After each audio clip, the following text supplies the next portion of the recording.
ഇതാണ് clear aligners. നാട്ടുകാർ അറിയാതെ നമുക്ക് നിറ ശരിയാക്കാനുള്ള നല്ലൊരു മാർഗ്ഗമാണിത്. പലപ്പോഴും ഇതിനെക്കുറിച്ച് പറയുമ്പോൾ പേഷ്യൻസ് ചോദിക്കാറുണ്ട്, ഡോക്ടർ ഇതിന് എത്ര കോസ്റ്റ് ആവും എന്നുള്ളത്. ജസ്റ്റ് ഒന്ന് നോക്കിയിട്ട് അല്ലെങ്കിൽ പേഷ്യന്റ് ഒന്ന് കൺസൾട്ട് ചെയ്തിട്ട് മാത്രം നമുക്ക് അതിന്റെ കോസ്റ്റ് പറയാനായിട്ട് സാധിക്കില്ല. കാരണം ഈ ക്ലിയർ അലൈനേഴ്സ് എന്ന് പറയുന്നത് ഓരോ സെറ്റ് ഓഫ് ട്രേസ് ആണ്, മുകളിലും ഒരു താഴെയും ആയിട്ടുള്ള ട്രേസ് ആണിത്. അപ്പോൾ നമ്മളുടെ ഓരോ കേസിനനുസരിച്ചും എത്ര ട്രേസ് വരണമെന്നുള്ളത് നമുക്ക് അറിഞ്ഞെങ്കിൽ മാത്രമേ ഏകദേശം അതിന്റെ ഒരു കോസ്റ്റ് നമുക്ക് പറയാനായിട്ട് സാധിക്കുകയുള്ളൂ.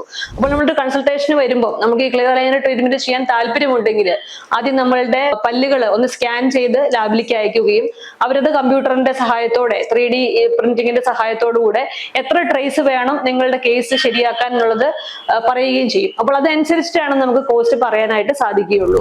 അപ്പോൾ ചില കേസുകളിൽ നമുക്ക് ചിലപ്പോൾ 10-15 ട്രേസ് ആവശ്യം ഉണ്ടാവുകയുള്ളൂ. പക്ഷെ ചില ബുദ്ധിമുട്ടുള്ള കേസുകളിലൊക്കെ ചിലപ്പോൾ നമുക്ക് 40-50 ട്രേസ് ആവശ്യമുണ്ടാവും. അപ്പോൾ ഈ ഓരോരുത്തരുടെയും കേസ് അനുസരിച്ചിട്ട് അതിന്റെ കോസ്റ്റ് നമുക്ക് വ്യത്യാസങ്ങൾ വരും. അപ്രോക്സിമേറ്റ് ആയിട്ട് നമുക്ക് ഏകദേശം ഇത്ര വരാൻ ചാൻസ് ഉണ്ട് എന്ന് പറയാൻ സാധിക്കുമെന്നല്ലാതെ കറക്റ്റ് ആയിട്ടുള്ള ഒരു എമൗണ്ട് ജസ്റ്റ് നമുക്ക് പേഷ്യന്റിനെ കണ്ടതുകൊണ്ട് മാത്രം പറയാനായിട്ട് സാധിക്കുകയില്ല. ക്ലിയർ അലൈനറിനെ കുറിച്ചുള്ള നിങ്ങളുടെ സംശയങ്ങൾ താഴെ കമന്റ് ചെയ്യുക.